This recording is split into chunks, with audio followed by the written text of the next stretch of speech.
So let's have Sarah.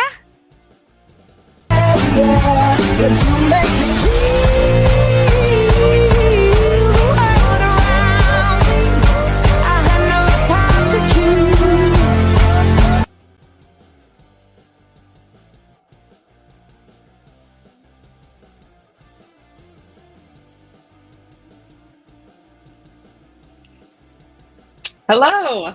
Hi there, Sarah. How are you? Good I'm doing evening. well. Good Wow, morning to you look you. good. Yeah. Thanks. Yes, good morning to me. It's 9:20 for me, and Wow. thank you. Thank you for having us. Thank you for joining us celebrate International Women's Day. We appreciate your time, Sarah. No problem. Glad to be here. All right. Okay. So we prepared a couple questions for you, just for our viewers to get some inspiration coming from you for being such a good influencer. Um, right. Okay. So are you ready for the question, Sarah? I am, yes. All right. So Sarah, do you think that sexism in disc golf acts as a barrier to more women entering the sport, and how? So it definitely does. I do want to preface with saying that although sexism does occur in disc golf, it is not everyone. I don't want to point fingers at Hmm. every male across the board. There are some really, really supportive males and Hmm. obviously females out there. But I think generally women don't want to get into the sport oftentimes because they're intimidated to join. It's Oh. an individual sport. So if Mhm. you've ever seen it played, you are standing there kind of by Mm. yourself and throwing in front of a group of people, whether it's 3 people or 300 people, depending on the tournament. And it can be a little bit scary, especially Oh. if you're the only female and you feel a little bit intimidated. So I've definitely been on the receiving end and have witnessed Mhm. lots of sexism, but also I think it has gotten so much better over the Wow. years with so much Wow. advocacy and supporters. Wow. That's so good to know. And may I just say kudos to you for stepping up, for showing up.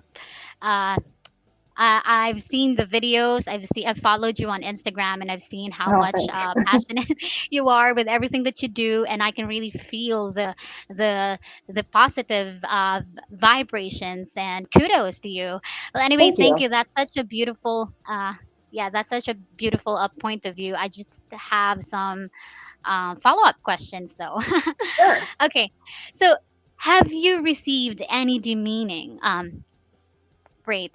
You might have answered the question, but I just want to say it anyway. So, have you received Yeah. any demeaning or sexualized comments, both on the course and online? And how did you handle it? So I've been playing for about 14 years now, and there have been more comments than I can count. Mm-hmm. Sadly, both on the course and online.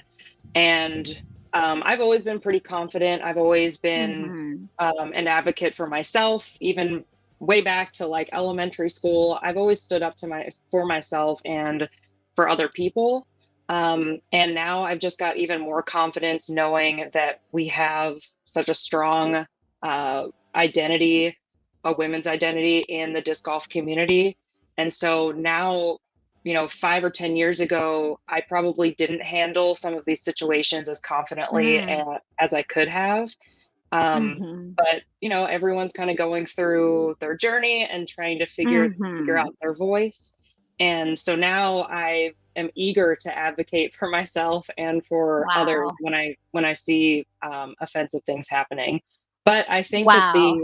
the people um, who are making some of these uncomfortable situations happen, they see that we're starting to call them out and stand our ground, Mm. and so it's really dissuaded them from doing any of this. So I think that's really made a big impact.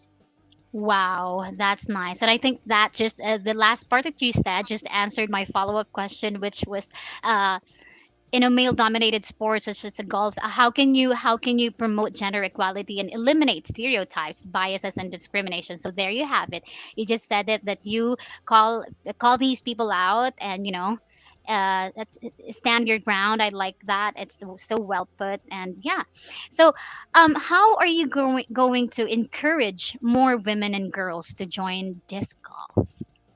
So I actually started a charity event back in 2014. So this is just what I do personally. There's lots of Mm-hmm. different avenues for advocating and promoting disc golf among women. But the way that I chose was to create a mixed doubles tournament. And mixed doubles is teams of one male and one female. And typically in our sport, you'll see that a lot of females get into the sport Mm-hmm. due to either a male friend or Oh. significant other. And that's actually how I got into the sport as well, 14 years ago with Oh. a boyfriend. So it's very common to see that. And a lot of times women are comfortable playing disc golf with that male friend, that significant other, or a small group of friends. And sometimes it's hard for them to make the leap over to playing competitively because they're not confident in their skills, they're feeling intimidated, insecure, whatever it is. So the mixed doubles event creates a platform for them to play with possibly that person that they're comfortable with in a small group of supportive people. It's for charity. So it's, Mm. there's a little bit of competition involved, but it's mostly everyone having fun, raising money for a good Uh-huh. cause. And there have been so Perfect. many times that I've gotten feedback after the event that it was a woman's Oh, first event ever, and she wow. really got into the sport because of that event. So that was some of the best feedback I've ever gotten. Wow, indeed, indeed. That's so empowering.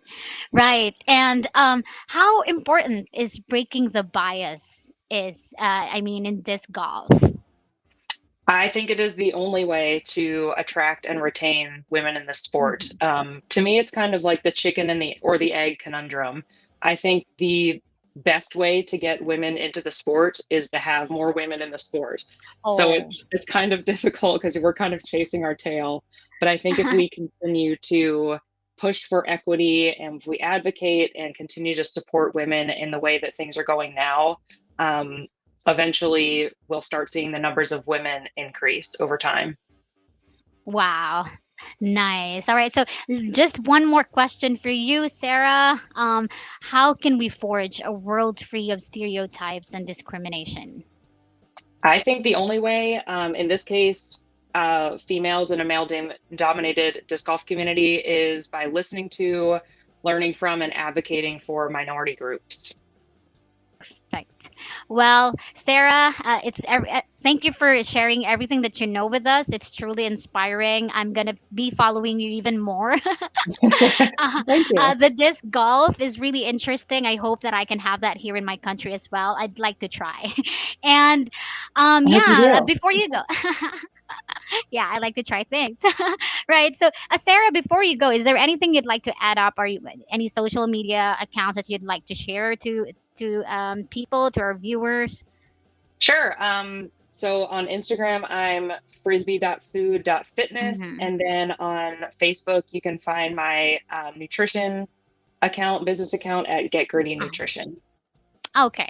Right. Get gritty nutrition. All right. Thank you Yep. again so much for your time.